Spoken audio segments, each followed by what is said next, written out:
Okay, तो आज हम लोग करेंगे फॉरेस्ट फायर। ठीक है, फॉरेस्ट फायर जो है एक नेचुरल डिजास्टर ही है जो नेचुरली भी घट सकता है दुनिया में। ठीक है, और ह्यूमन बीइंग की गलतियों के कारण भी जंगलों में आग लग सकती है। ठीक है, फॉरेस्ट फायर को हिंदी में हम बोलेंगे वनों में आग, जंगल में आग। ठीक है, अब ये नेचुरली भी लग सकती है, जैसे बहुत ज़्यादा जब गर्मी होती है तो टेम्परेचर बहुत ज़्यादा हो जाता है। ठीक है, तो जो घास है जिसका जो जलने का जो पॉइंट होता है वो कम लेवल पे होता है, मतलब थोड़ा सा टेम्परेचर इंक्रीज हुआ कि वो फटाफट से रग हुई और आग लग गई, है ना। नेचुरली जो है वो आग लग जाती है कई बार जंगलों में जब टेम्परेचर बहुत ज़्यादा होता है घास फूस के एरियाज में खासकर, तो ये होता है नेचुरल वे। ठीक है, जंगल में आग लगने का।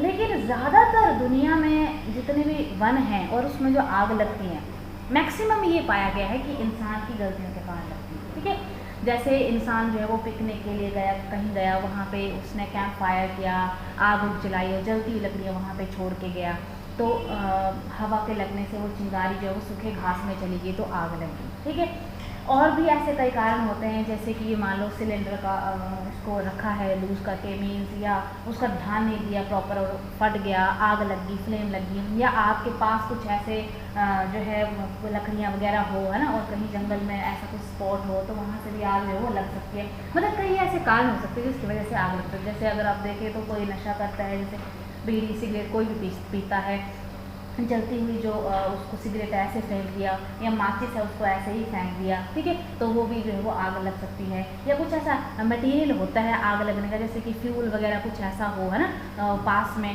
तो अगर जलता हो चिंगारी वहाँ पे पहुँच जाए तो वैसे वो पूरे एरिया को जला के राख कर देती। तो ऐसे बड़े सारे इंसान के कारण है। तो फॉरेस्ट फायर ये देखा गया कि ज़्यादातर इंसान की गलतियों के कारण होता है, इसलिए हम इसको ह्यूमन इंड्यूस्ड डिजास्टर के अंतर्गत इसको आज हम पढ़ेंगे। ठीक है, forest fire is one of the major cause of degradation of forest in our country. हमारे देश में जो जंगलों में आग लगती है ना, सबसे बड़ा कारण है हमारे देश के वनों को नुकसान होने का। सबसे बड़ा कारण क्या है? वनों की आग। आग से सबसे ज़्यादा हमारे फॉरेस्ट जो वो डिस्ट्रॉय हो रहे हैं। ठीक है, आग जो है वो सबसे मेजर कारण आज के समय में बन चुका है।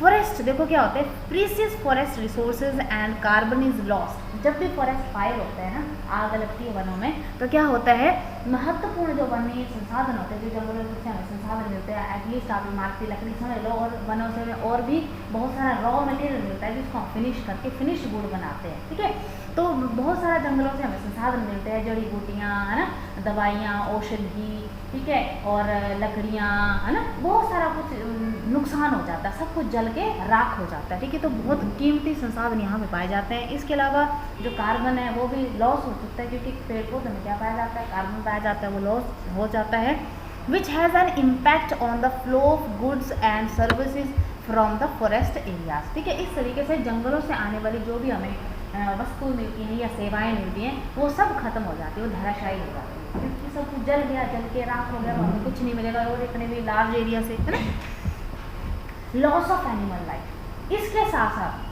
संसाधन तो हमें वनों से अब कुछ नहीं मिलेंगे क्योंकि जंगलों में आग लग गई। दूसरा, उन जंगलों में जो एनिमल लाइफ थी ना, वाइल्ड एनिमल जो वहाँ पे रहते थे, है ना, छोटे छोटे एनिमल से लेके बहुत बड़े बड़े एनिमल, उन सबको नुकसान पहुँचता है, वो अपनी जान से हाथ धो बैठते हैं ना। तो बहुत बड़ा नुकसान जो है वो जंगल में लगने वाली आग से हमें होता है। ठीक है, अब इम्पोर्टेंस क्या है फॉरेस्ट की, अगर हम इम्पोर्टेंस देखें फॉरेस्ट की, ठीक है, बहुत इंपॉर्टेंट है हमारे लिए, बहुत इंपॉर्टेंट है। और ये जितने भी बेनिफिट हमें फॉरेस्ट से मिलते हैं, इसको हमने दो कैटेगरी में रखा है। एक कैटेगरी है आपके डायरेक्ट बेनिफिट्स और दूसरी है इनडायरेक्ट बेनिफिट्स। ठीक है, तो सबसे पहले हम बात करेंगे डायरेक्ट बेनिफिट्स की। सबसे पहले हमें फूड, खाद्य पदार्थ मिलते हैं, है ना, खाद्य पदार्थ, खाने वाली वस्तुएं वनों से हमें प्राप्त होती हैं। ठीक है, वेजिटेबल, कोई भी प्लांट, पौधा, है ना, हमें वहाँ से प्राप्त होती है। दूसरा, फर्नीचर एंड फायरवुड, जो हम घर में फर्नीचर बनाते हैं, किचन में जो हमारे चूल्हे वाले किचन होते हैं उसमें आग जलाने के लिए जो लकड़ी हम इस्तेमाल करते हैं वो कहाँ से आती है, वनों से ही आती है। सर्दियों में हम इसका मांग करते हैं, वो सब राख हो जाता है। ठीक है, देन इंडस्ट्रियल रॉ मटेरियल, ये बड़ी बड़ी जो इंडस्ट्रीज होती हैं उनके लिए रॉ मटेरियल भी कहाँ से आता है, ज़मीन से आता है, पौधों से आता है, पेड़ पौधों से आता है, जंगलों से आता है। ठीक है, और वो मशीनों में जाती हैं और फिनिश्ड गुड बन के हम उनको यूज़ करते हैं। ठीक है, तो इंडस्ट्री के लिए जो कच्चा पदार्थ है फैक्ट्रियों के लिए वो कहाँ से आता है, फॉरेस्ट से आता है। Then fodder for the animals. ठीक है, जानवरों के लिए जो चारा है वो भी कहाँ से प्राप्त होता है, वनों से प्राप्त होता है, ठीक है। देन अवेलेबिलिटी ऑफ चारकोल, जो चारकोल होता है जिसको हम जलाते हैं, आग सेकते हैं, जिसके वजह से हम जो है वो सर्दियों में जिसको हम यूज़ करते हैं, वो भी कहाँ से आता है, वनों से आता है। देन सोर्स ऑफ लाइवलीहुड, कई लोगों की जीने के लिए आजीविका का साधन होते हैं जंगल, ठीक है। कई लोग जो है वो लकड़ियाँ वहाँ से लेके आते हैं, बेचते हैं, उनसे पैसा कमाते हैं, कच्चा पदार्थ वहाँ से लेके आते हैं, कहीं दूर जाके वो बेचते हैं, इंडस्ट्री में जाके बेचते हैं और बदले में उनको पैसा मिलता है। तो बहुत सारे ऐसे लोग होते हैं उनकी आजीविका जो है वो वनों पर डिपेंडेंट होती है। अगर वन नाश हो जाते हैं तो सारी की सारी उनकी आजीविका भी खत्म हो जाती है, मतलब वो उनका आजीविका का साधन अब खत्म हो गया, ठीक है। तो उन्हें कुछ और देखना पड़ता है। तो इस तरीके से आजीविका के स्रोत जो है वो भी वन होते हैं, ठीक है। अवेलेबिलिटी ऑफ हर्ब्स, जो जड़ी बूटियाँ होती हैं वो वनों से प्राप्त होती हैं, ठीक है। जैसे हम कहते हैं ना कि हिमालयास के अंदर जो बहुत सारी जड़ी बूटियाँ, क्योंकि वहाँ पे फॉरेस्ट है ना, अब वहाँ पे जड़ी बूटियाँ पाई जाएंगी, सब कुछ लॉस हो जाएगा तो ये हर्ब्स भी लॉस हो जाएंगी, जड़ी बूटियाँ भी लॉस हो जाएंगी, और कितनी सारी बीमारियों का इलाज जो है इन जड़ी बूटियों से किया जाता है। अगर हम आयुर्वेदिक इलाज की हम बात करें और एलोपैथिक जो मेडिसिन होती हैं कई बार जो है इन उसका जो है इस्तेमाल करके भी बनाई जाती है। अवेलेबिलिटी ऑफ सिल्क, जो सिल्क है कपड़ा जब तैयार हो जाता है तो उसके लिए जो रॉ मटेरियल है ना, वो किससे बनता है, जो भी इसके लिए रॉ पदार्थ है वो हमारे वनों में पाया जाता है, ठीक है। तो इस तरीके से इसकी अवेलेबिलिटी भी यहीं से है। Source of income for government, government के लिए सोर्स भी है इनकम का, फॉरेस्ट से उनको बहुत सारा इनकम जो है वो फॉरेस्ट डिपार्टमेंट को मिलता है और वो उस इनकम का फर्दर अपने एम्प्लॉयज़ को देने के लिए करते हैं। तो एक रेवेन्यू का साधन है फॉरेस्ट, रेवेन्यू का साधन है। जैसे होता है ना, जैसे घर बनाने के लिए भी लोग उसको दिया जाता है, फिर उससे भी फीस ली जाती है, इस तरीके से। और मतलब एक तरह से बहुत सारी इनकम, क्योंकि इसमें बड़ा सारा प्रोडक्ट्स है, बहुत सारे कच्चे पदार्थ हैं, फॉरेस्ट से ही जाएंगे बाकी जगह में, ठीक है। तो गवर्नमेंट के लिए बेसिकली क्या है, वो इनकम है, क्योंकि जो लेके जाएगा वो बदले में क्या देगा, पैसे देंगे ना। तो इस तरीके से गवर्नमेंट के लिए ये इनकम का सोर्स है। Providing shelter for the animals, जितने भी एनिमल्स हैं, वाइल्ड एनिमल्स हैं, उनके लिए शेल्टर प्रदान करते हैं। वन, जैसे हमारे रहने के लिए घर है, अगर हमारा घर उजड़ जाए तो हम बेघर हो जाते हैं, वैसे एनिमल्स का अगर घर उजड़ जाए, ठीक है, उनका जंगल उजड़ जाए, पेड़ पौधे सब खत्म हो जाएंगे तो वो भी उनका लाइफ भी समाप्त हो जाता है, ठीक है। अच्छा, अब हम बात करेंगे इनडायरेक्ट बेनिफिट्स की, ठीक है। अब इनडायरेक्ट बेनिफिट्स क्या हैं? Forest helps making balancing CO2, carbon dioxide, क्योंकि पेड़ पौधे वनों में क्या है, पेड़ पौधे ग्रीन प्लांट्स है, वो क्या लेते हैं, हवा से कार्बन डाइऑक्साइड लेते हैं, ठीक है। सूरज की प्रेजेंस में कार्बन डाइऑक्साइड का इस्तेमाल करते हुए, जमीन से नाइट्रोजन का इस्तेमाल करते हुए फोटोसिंथेसिस प्रक्रिया होती है, प्रकाश संश्लेषण पूरी है ना। तो उस जो इन्वायरमेंट में जो कार्बन डाइऑक्साइड आ रही है, जो एनिमल्स दे रहे हैं, जब एक्सहेल कर रहे हैं ना इंसान, हम जब सांस छोड़ते हैं तो क्या छोड़ रहे हैं, कार्बन डाइऑक्साइड, वो सारी कार्बन डाइऑक्साइड प्लांट्स ले लेते हैं। तो एक कार्बन डाइऑक्साइड में एक बैलेंस बना के रखते हैं, मीन्स, ठीक है, कार्बन डाइऑक्साइड और ऑक्सीजन में एक बैलेंस बनाने का काम करते हैं प्लांट्स, ठीक है।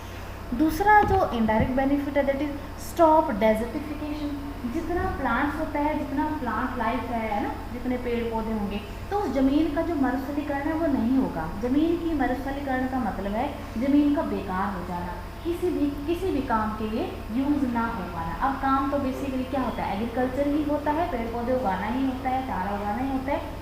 तो जब लैंड बेकार हो जाएगी, कब होती है बेकार, जब उस लैंड के ऊपर कोई प्लांटेशन नहीं है, क्योंकि जब प्लांटेशन होती है तो क्या होता है, पेड़ पौधों की पत्तियां नीचे गिरती हैं, ठीक है, तो वो गल सड़ करके उस मिट्टी को और ज़्यादा उपजाऊ बना देता है, ह्यूमस बना देता है, ठीक है, और उस मिट्टी में और ज़्यादा उर्वरकता, जो उपजाऊ क्षमता वो बढ़ती जाती है, हम और उसमें कुछ उगा सकते हैं।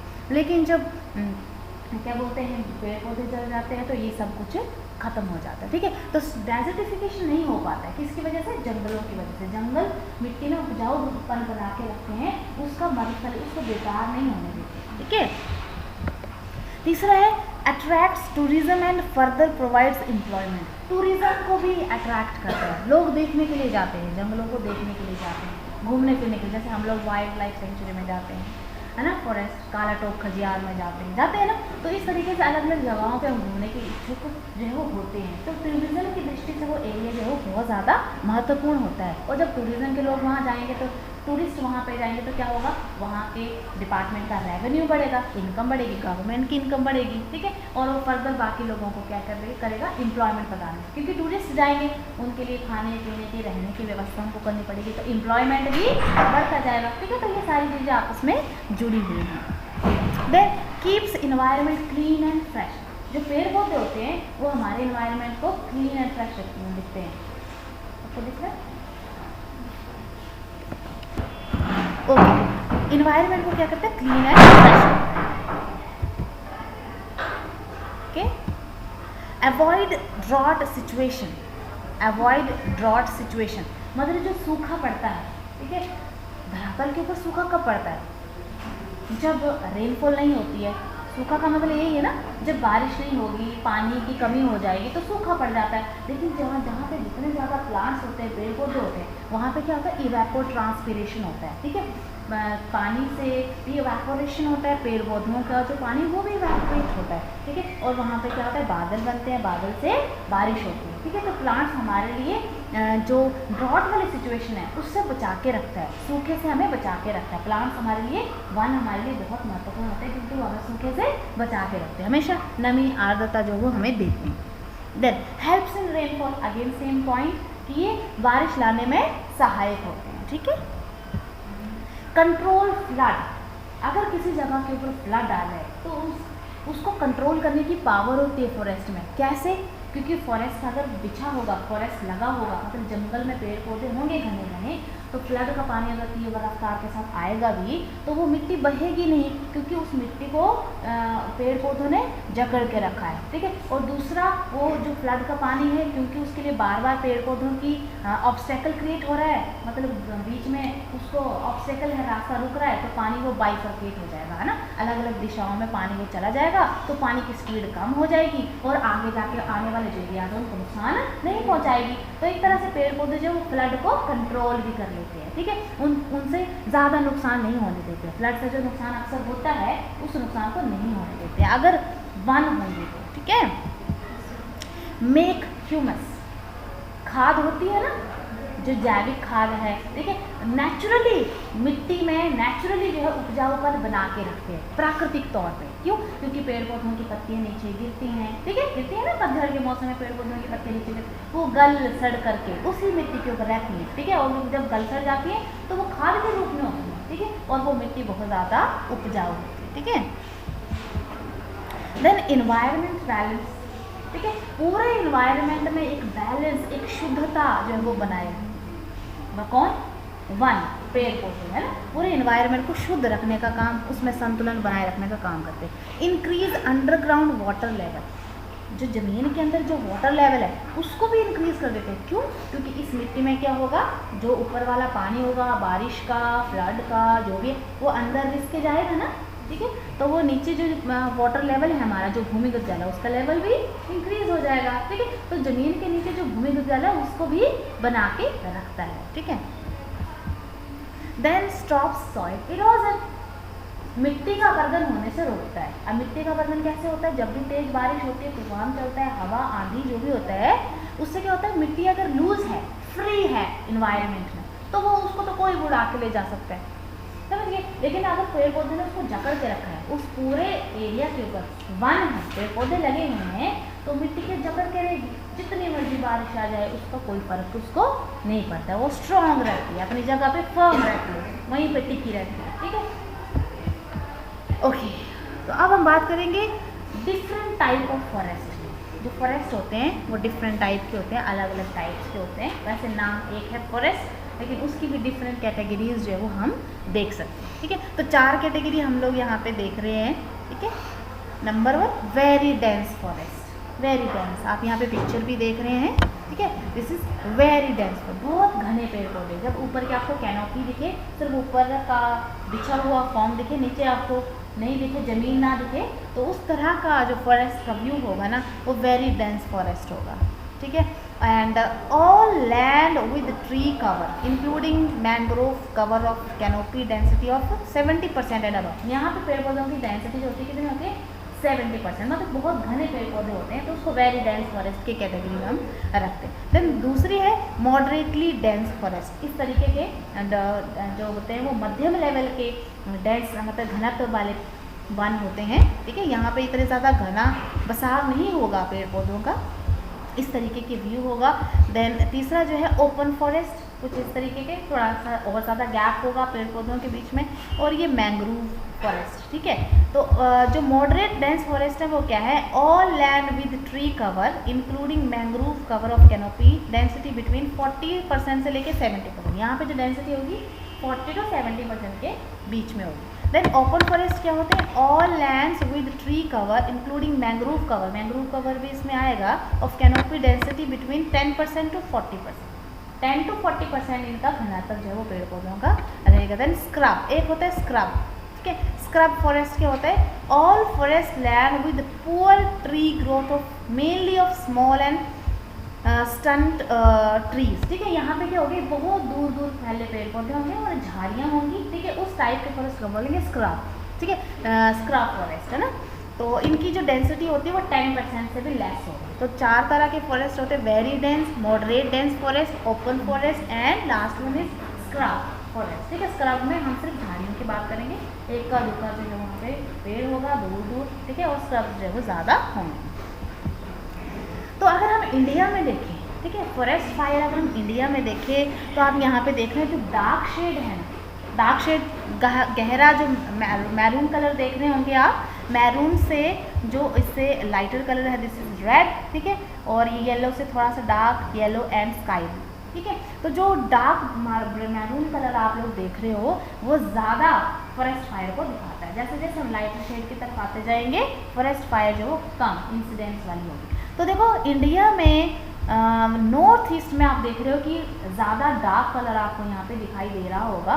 तो सबसे ज़्यादा फॉरेस्ट फायर जो है वो इसी एरिया में होती है, सबसे ज़्यादा फॉरेस्ट फायर। और यहाँ पे सबसे ज़्यादा वन भी हैं, सबसे ज़्यादा ईस्टर्न स्टेट में हिमालय का ही पार्ट है ना, पूर्वी हिमालय का पार्ट है, तो यहाँ पे पेड़ पौधे भी सबसे ज़्यादा। तो यहाँ पे सबसे ज़्यादा इंसिडेंट्स होते हैं किसके, फॉरेस्ट फायर। जंगलों में आग लगने के सबसे ज़्यादा जो घटनाएं होती हैं वो उत्तरी पूर्वी स्टेट्स में जो वो देखी गई हैं, खासकर इन निचले क्षेत्र में। अरुणाचल प्रदेश को छोड़ दो, असम को भी छोड़ दो, और नीचे वाले जो एरियाज़ हैं मेघालय, त्रिपुरा, मिजोरम, ठीक है, इन एरियाज़ में हम लोग ज़्यादा जो वो आग लगने के चांसेस देख रहे हैं। उसके बाद अगर आप देखें तो ये आप देखिए मध्य प्रदेश वाला पार्ट, ठीक है, और छत्तीसगढ़ वाला, उड़ीसा वाला पार्ट, ठीक है, यहाँ पे आंध्र प्रदेश वाला पार्ट, यहाँ पे भी ज़्यादा इंसिडेंट्स हम लोग देख रहे हैं आग लगने के। उसके बाद हमारे हिमाचल और उत्तराखंड में भी ज़्यादा चांसेस जो हैं वो देख सकते हैं आप। यहाँ पे जो कलर है, ठीक है, वो यहाँ पे देख सकते हैं, ठीक है। अभी आपने हाल ही में देखा होगा अप्रैल मई में भी काफ़ी ज़्यादा इंसिडेंट हुए आग लगने की, जगह जगह जो वो आग लगी हुई थी। और उस टाइम जो हमारा इन्वायरमेंट था वो किस तरीके से हो गया, बिल्कुल दूषित हो गया था, स्मोक से भरा हो गया था, विजिबिलिटी बड़ी कम हो गई थी, और सांस लेने में भी हमें जो वो जलते हुए जो पेड़ पौधे होते हैं उनकी महक जो वो हम महसूस कर रहे थे, मतलब एयर जो है वो पॉल्यूट हो चुकी थी, शुद्ध नहीं थी, सांस लेने में दिक्कत आ रही थी। तो खासकर उन लोगों को दिक्कत आती है आग लगने, जब आग लगती है ना वनों में, तो उन लोगों को दिक्कत आती है जो अस्थमा से फेस कर रहे हैं, जिनको सांस लेने श्वास से संबंधित कोई भी समस्या से जूझ रहे हैं। अगर कोई पेशेंट ऐसा होता है तो उसको बहुत ज़्यादा दिक्कत जो है वो हो जाती है, वो जो है वो प्रॉपर नहीं ले पाता है, और हो सकता है कि उसको और ज़्यादा जो है प्रॉब्लम जो है वो जनरेट हो जाए। तो इस तरीके की दिक्कतें जो है वो मतलब ये साइड इफेक्ट्स जो है वो उसके रहते हैं। इंसान को भी है ना, जंगल में जो है वो तो फेस कर ही रहा है, चाहे वो प्लांट लाइफ है चाहे वो एनिमल लाइफ है। हमारा इन्वायरमेंट भी दूषित हो रहा है, ह्यूमन बीइंग भी खुद उससे जो है वो परेशान हो जाता है, और गलती किसकी है, इंसान की ही है। तो अगर कंट्रोल जो है हमारा इन गतिविधियों के ऊपर हो जिसकी वजह से आग लगती है, तो ये जो चांसेस हैं ये काफ़ी कम हो जाएंगे, ये जो घटनाएं हैं काफ़ी कम हो जाएंगी। हाल ही में आप लोगों ने लास्ट ईयर सुना होगा ऑस्ट्रेलिया में भी बहुत लार्ज स्केल पे जो है वो आग लगी थी, जंगलों में आग लगी थी, और पूरा का पूरा इन्वायरमेंट वहाँ का दूषित हो गया था। बहुत मुश्किल था उस आग को कंट्रोल करना, बहुत टाइम लगा उस आग को कंट्रोल करने में, और सम हाउ जो है वो कंट्रोल तो हो गया, लेकिन बहुत ज़्यादा वाइल्ड लाइफ जो वो परेशान होगी, बहुत वाइल्ड लाइफ जो है वो एक्सपायर होगी, मर गए, है ना, जंगली जीव जो है उसमें मर गए, प्लांट्स इतने इंपॉर्टेंट हर्ब्स उसमें जो है वो उसका नाश हो गया, तो बहुत ज़्यादा नुकसान ऑस्ट्रेलिया में हुआ था। ठीक है, तो इंडिया में भी हम लोग देखें इन एरियाज में मैक्सिमम जो है वो ऐसे चांसेस देखते हैं। तो ज़्यादातर जो वनों वाले एरिया, जैसे मध्य प्रदेश की हम बात करें, बहुत ज़्यादा वन वहाँ पे होते हैं। तो ईस्टर्न जो पार्ट है इंडिया का, आप यहाँ पे देख रहे होंगे, इस पार्ट में मैक्सिमम जो है एरिया कवर्ड देख सकते हैं फॉरेस्ट फायर से, और ईस्टर्न साइड ये वाला एरिया है जो हम सबसे ज़्यादा फॉरेस्ट फायर से कवर्ड देख सकते हैं। देन यहाँ पे अगर हम बात करें जम्मू एंड कश्मीर में भी इंसिडेंट आप देख रहे हैं थोड़ा सा, ठीक है, यहाँ पे ब्राउनिश कलर, आप येलोइश कलर देख रहे होंगे। ये आपका हिमाचल का भी दक्षिण हिस्सा जो शिवालिक रेंज वाला एरिया है, शिवालिक रेंज वाला जो एरिया है, यहाँ पर सबसे ज़्यादा हम आग लगने के चांसेस जो वो देखते हैं। और उत्तराखंड में भी आप जो है मैक्सिमम जो है आग लगने के इंसिडेंट्स जो है आप यहाँ पे देख रहे होंगे। प्लेन में हमें नहीं दिख रहा है, प्लेन क्योंकि एग्रीकल्चर पॉइंट ऑफ व्यू से बहुत इंपॉर्टेंट एग्रीकल्चर वहाँ पे लार्जली किया जाता है, तो यहाँ पे चांसेस नहीं है। So this is a overview of India, all over India कि किस तरीके के जो फॉरेस्ट फायर जो है वहाँ पे होती है। ठीक है, अगर हम एक इमेज जो है वो ली गई है, कब से है ये, इसमें जो आप स्पॉट्स देख रहे हैं, इसमें जो रेड कलर के आप स्पॉट्स देख रहे हैं, ये फॉरेस्ट फायर के इंसिडेंट्स हैं। अगर नहीं दिख रहा, ये फॉरेस्ट फायर के इंसिडेंट्स हैं। कब से लेकर कब तक? 23 मई से लेकर 3 जून 2020 का ये डेटा है। 23 मई से लेकर 3 जून 2020 का ये डेटा है। तो आप यहाँ पे देख रहे हैं कितना ज़्यादा फॉरेस्ट फायर। और आप देखिए मिडल इंडिया का जो पार्ट है, मैक्सिमम वो वाला एरिया जो इसमें कवर्ड है, इस वाले पार्ट में, इस वाले ड्यूरेशन में 22 मई से लेकर 3 जून 2020 तक का जो ड्यूरेशन है, मई से जून तक, मई जून ऑलमोस्ट आपका जो है 1 महीना भी पूरा नहीं है, 1 महीना भी पूरा नहीं है, लेकिन इतने सारे इंसिडेंट यहाँ पे हो गए 23 मई से लेकर 3 जून, है ना। तो इतना ज़्यादा ड्यूरेशन भी नहीं है, ठीक है, कम ड्यूरेशन है। और इसमें आप देखिए कितने ज़्यादा इंसिडेंट जो पूरे इंडिया में साथ ही इस डेट को हो गए।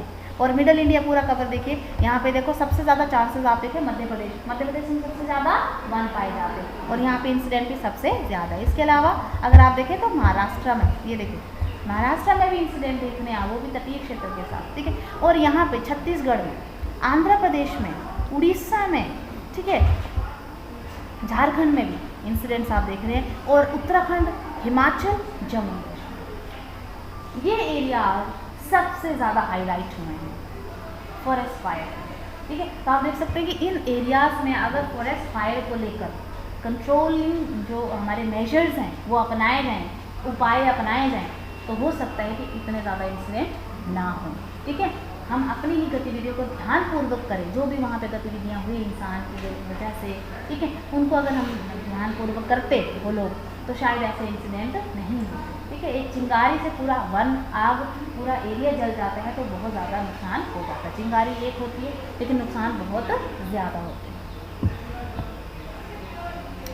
अब हमारे देश में ऐसा नहीं है कि एफर्ट्स नहीं हो रहे हैं, ठीक है। इस वनों में लगने वाली आग को बहुत ज़्यादा जो है वो कंट्रोल किया जा रहा है। और हमारे भारतवर्ष का जो फॉरेस्ट सर्वे ऑफ इंडिया है विभाग, हमारे भारतवर्ष में एक विभाग है फॉरेस्ट सर्वे ऑफ इंडिया, ठीक है, जिसको हम वन सर्वेक्षण विभाग बोल सकते हैं, वन सर्वेक्षण विभाग भारतवर्ष का, ठीक है। बहुत एफर्ट करते हैं, अपने लेवल पे बहुत एफर्ट करते हैं कि ऐसे वनों में आग ना लगे और वाइल्ड लाइफ को और प्लांट लाइफ को नुकसान ना हो, ठीक है। तो क्या है, क्या हम इसके बारे में जानते हैं। FSI, इसको शॉर्ट फॉर्म में बोलते हैं FSI, forest survey of India, has been alerting state forest departments, जितने भी हमारे फॉरेस्ट डिपार्टमेंट है उनको क्या करता है, हमेशा अलर्ट जो वो जारी करता है।